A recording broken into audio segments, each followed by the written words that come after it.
What's up guys, in this video I'm going to be comparing the Otterbox Defender Series case for the iPad 2 to the Survivor case made by Griffin.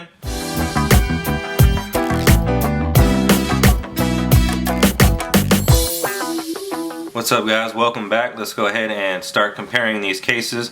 That way you at home can make a determination on which case you would like to buy.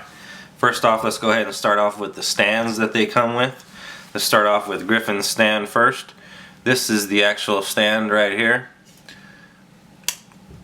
And pop that out for you so you can see how it looks. All you do is make sure the inside is completely pushed down.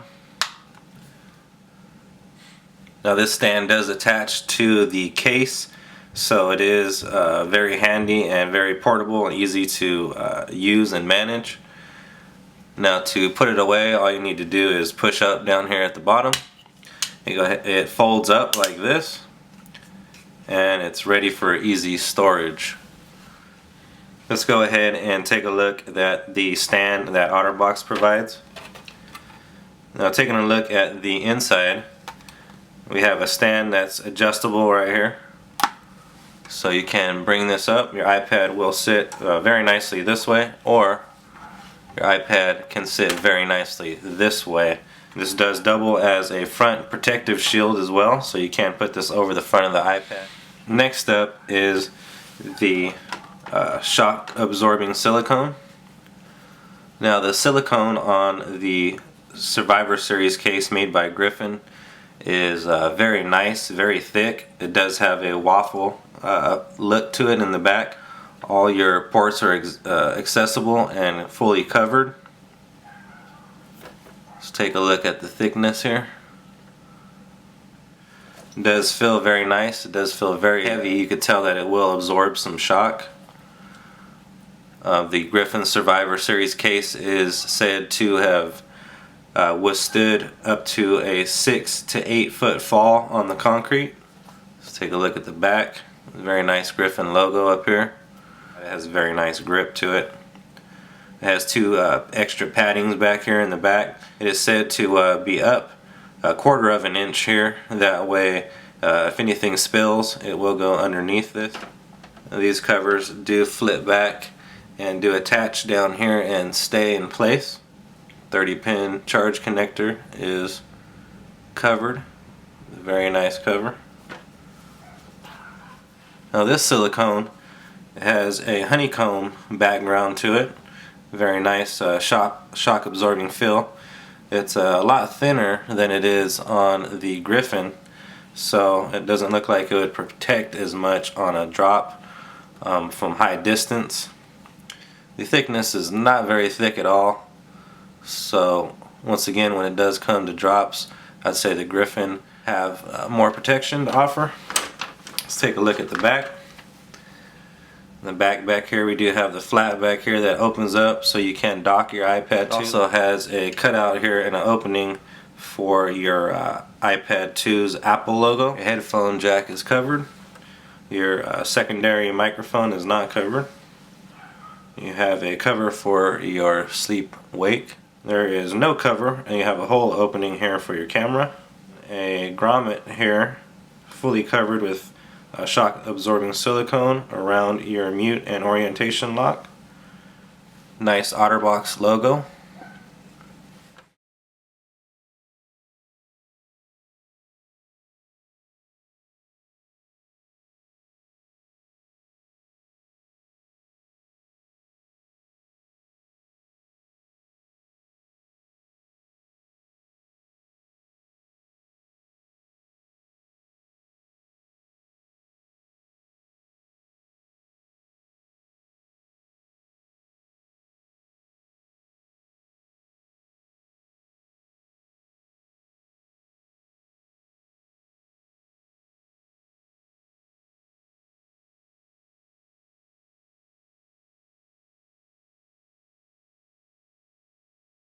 Now let's go ahead and take a look at the shock absorbing frame that they come with. First, taking a look at the Otterbox Defender Series shock absorbing frame. And you can see it is pretty thin. It doesn't seem like it would offer too much protection. It is pretty flimsy. You can see that it moves around. It would possibly break down here at the bottom. Now up here at the top, seems pretty flimsy as well. This case does not cover up all the way to the bezel of the iPad 2. It does leave about half of the bezel exposed. It does cover up the home button, but not too much of it. So there isn't too much covered on this case. Your front-facing camera is completely exposed, and your camera right here is covered with a screen protector. That way you cannot damage your lens. Very easy to clean and wipe off as well, so it's not a problem. Let's go ahead and take a look at the front plate that Griffin provides. And right off the bat you can see that it does come with a screen protector. Now I have to be honest in saying that this screen protector is not very well built in. It is pretty flimsy in my opinion. So when it is on the iPad 2, it does kind of leave a like a gap in between the screen protector and the iPad, which kind of results in a poor feeling. When you go to use the iPad, your experience isn't as good as if you're using perhaps a screen protector that you applied straight to the iPad. I was a little bit disappointed by the screen protector. I like the fact that it has one, but they didn't perfect it in my opinion. And Otterbox didn't add the screen protector to theirs, and I did question them and ask them why they did not add the screen protector, and the manager on duty responded by saying that they thought it would be way too flimsy, and they just thought that it would ruin the experience of the iPad, which I thought was totally not going to be true. And I was pretty upset when I first got it. And then now seeing that I have this Griffin Survivor, I do see exactly what they're talking about, how it would be too flimsy. Let's go ahead and flip it around. Now the screen protector does come up and cover the camera hole fully. Now your home button isn't protected down here, but that's not too big of a deal. That is the front plate for the Griffin Survivor. So once again, it does come with a screen protector built in, but in my opinion not the best of production. Now let's go ahead and take a look at the rear panels of the cases, starting off with the Otterbox Defender Series case. On the back there is two panels on each side, and right here they do have a plastic screen protector type material that is covering the Apple logo. Back here does have a full opening. Now also the rubber grommets slide in here. Now back here there is a open spot. Your speaker is fully open down here at the bottom. The padding on the back here is very nice. It seems to contour to my fingers when I press it. So you can see that. Now on the back here of the Griffin Survivor case, we do have two pieces that are going to protect your iPad from any potential scratches, and they are very soft. Down here you can see that you have a grill that is protecting your speaker, and on this side it just has a very nice feel to it. It's pretty solid and rugged and thick. Now I'm going to quickly go over which piece I think was made better. Back panel made by the Otterbox company did a better job, and the reason I say that is it has 4 shock absorbing foam pieces as opposed to 2 of them, as well as it does have a spot for your logo, and it does show the Apple logo very nicely, and I do like that, as well as it does have a spot down here for your device to be docked while in the case, which is a pretty awesome feature. Not a lot of cases provide that. So in my opinion, I would have to say the bottom back pieces, I would have to give the thumbs up to Otterbox. Let's go ahead and bring back in the front panels. Let's start off with Griffin. Now once again, Griffin does have a built-in screen protector that covers not only the screen but the camera. And in my opinion, I do not think that they designed the screen cover well enough. Let's go ahead and take a look at the front panel of the Otterbox case. Now the front panel is very lightweight. It doesn't cover up your camera. It has no screen protector in it. It doesn't protect that much of the front panel. In my opinion, I would still have to give the winner to the Otterbox due to the fact that the Griffin screen cover did not effectively, in my opinion, do the job.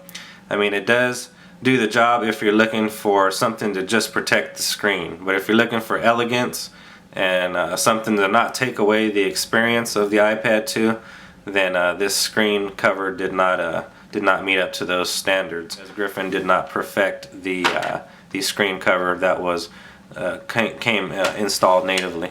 Let's go ahead and get into the silicone, starting with Otterbox. Once again, Otterbox does have the honeycomb background. It's not too thick. It does have a back piece back here that does flap off, that way you can dock the actual iPad 2 while it is in the case. So let's go ahead and bring in the silicone for Griffin. Now for Griffin, you can see that there is a waffle shape in the back by this six-sided star. And down here it does have a Griffin logo to cover up your home button. The back here does cover up all ports. It does have a very nice thick rubber material here in the back. And like I said, it does cover up all ports. You can bring these back here, cover them up, and they will stay open and not get in your way when you are using the product. This is the difference in the silicone from the Otterbox Defender Series case to the Griffin Survivor case. You can tell it is way thicker on the Griffin Survivor. I would have to give the winner of this to the Griffin case due to the fact that it is very rugged. It feels a lot more sturdy. It feels like it does really absorb some shock into that kind of silicone. Otterbox does make a very nice silicone as well, but I would have to give this to the Griffin. Let's go ahead and bring in the stands. And here is the stand by the Otterbox. Once again, it just swivels up like this for viewing at two different angles. This way right here, which is very nice for typing, and this way, which is very nice for viewing movies or possibly YouTube videos or stuff like that.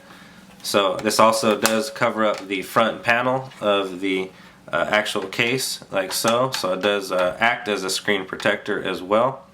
It does also have 4 rubber feet back here, and these 4 rubber feet you can put on the back of the case as well, and when your iPad is in there in the case, it will not move around due to the fact that the rubber feet go ahead and grip the desk that you're using it on.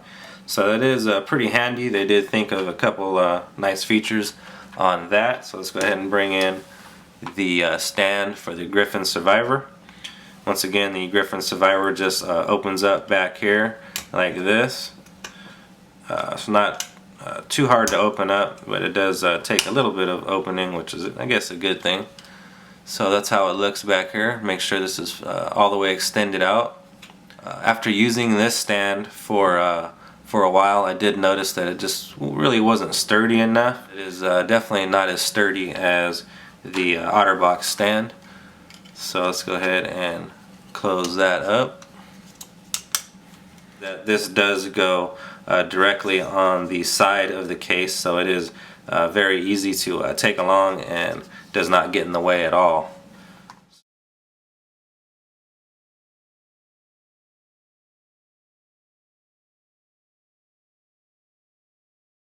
Recommend one to you guys out there. I would recommend the Otterbox case.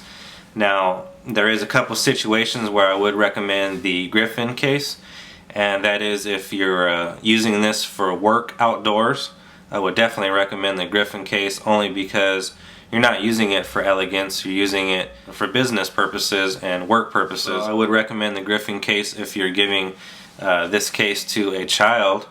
That way their hands don't directly touch the screen. So in my opinion, guys, I would have to say that I would recommend the Otterbox case. That's what I'm going to be using. I do have this Griffin case, so I will use it every now and then. But like I said, my main case is going to be the Otterbox case, just because it's very elegant. It looks very nice and sexy with the iPad. The iPad is a sexy device as it is, so it needs to be shown off that way, and the Griffin case just does not show it off the way that it needs to be. Once again, if you are in a work environment, you're going to want the Griffin for full protection. These two cases are probably the best two cases out on the market. If you guys know of any cases that are better, let me know in the comments. I'd love to check them out and possibly review them as well. Thanks for tuning in, guys. I appreciate your time. Hit the thumbs up button, leave me a comment, please subscribe if you haven't yet. It helps support the channel, and I'll see you next time.